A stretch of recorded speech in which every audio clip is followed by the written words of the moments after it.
Herzlich willkommen zu einem neuen Video auf diesem Kanal. Ich hoffe, euch geht's gut. Mir geht's gut. Heute machen wir eine Spieleranalyse zu Nick Meyer, der neu beim FCM ist und nun auch vielleicht die nächsten Schritte beim FCM geht. Ja, lasst gerne ein Like und ein Abo da. Das würde mich riesig supporten. Am 99 Cent kann man Mitglied werden. Eure Meinung zu ihm in die Kommentare und sagt gerne, wie ihr die Statistiken von ihm findet. Wir fangen direkt an mit den Qualitäten, so wie immer. Wir sagen erstmal, was er gut kann und zum Schluss kommen wir dann auch zu dem, was er nicht so gut kann. Aber wir wollen ja positiv anfangen, deswegen wird es da direkt mal sehr interessant über ihn natürlich. Da haben wir einige Punkte mitgebracht, immer 3, und dann gehen wir direkt in das nächste Thema. Ja, fangen wir direkt mal an. Punkt Nummer 1, was er gut kann, er ist natürlich ein Kreativspieler. Was ihn natürlich ausmacht, Kreativspieler sind immer sehr, sehr interessante Spieler, denn die machen was Verrücktes, was du nicht ahnst.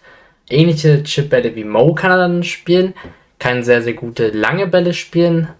Er kommt einfach so, ja, das ist jetzt eine gute Idee, dann kommt halt mal ein verrückter Steilpass, der ankommt. So, das ist ein Kreativspieler, ein sehr, sehr interessanter Spieler zudem.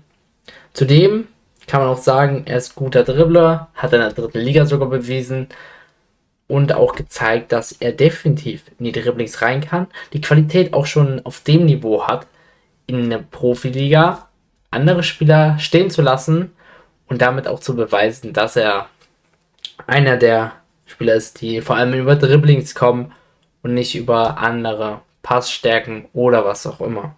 Zudem ist er ein klarer Spielmacher, zieht gerne das Spiel auf. Auch das ist sehr wichtig als zentraler Offensiv-Mittelfeldspieler, ein wichtiger Charakterpunkt, den auch eigentlich jeder Spieler haben muss, der natürlich in der dritten oder zweiten Liga spielt, der vor allem im zentralen offensiven Mittelfeld oder allgemein im Mittelfeld spielt.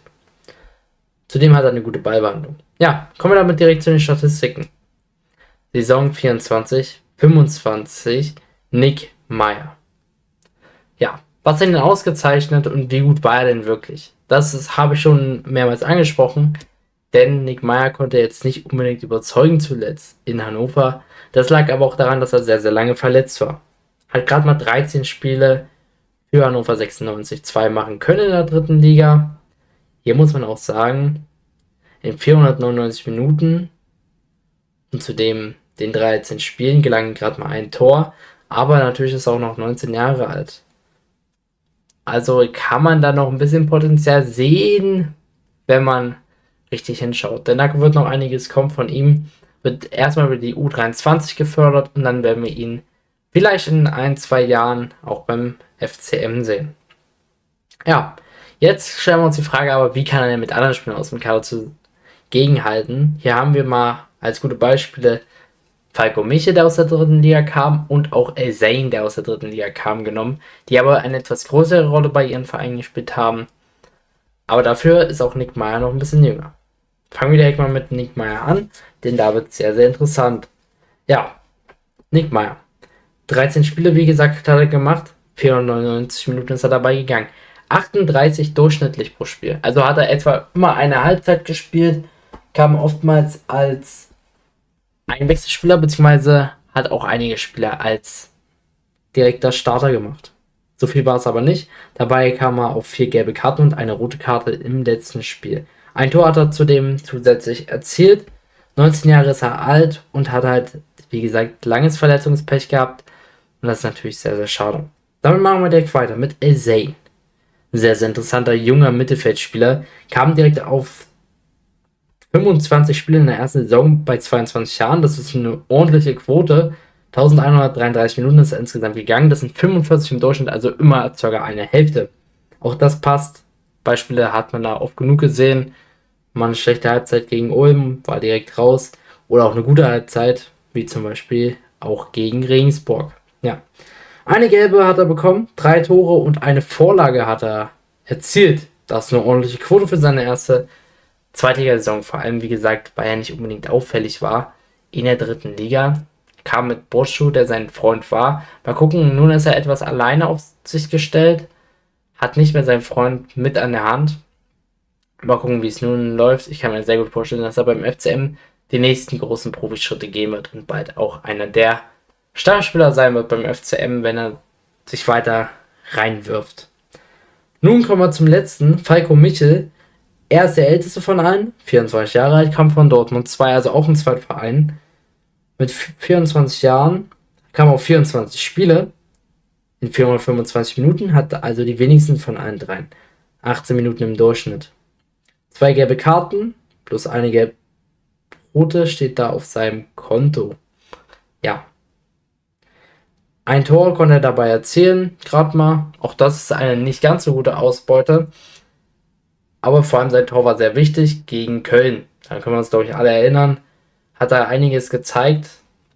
Sich aber vor allem zuletzt immer weiter reingekämpft und auch zuletzt eher seine Qualitäten gezeigt als Anfangs der Saison. Also auch er hat einen wichtigen Entwicklungsschritt gemacht und alle der 2 beiden Spieler, die bei uns waren, aus der dritten Liga kamen, haben sich immer weiter reingekämpft und kamen jetzt immer auf noch mehr Einsatzzeiten als vorher.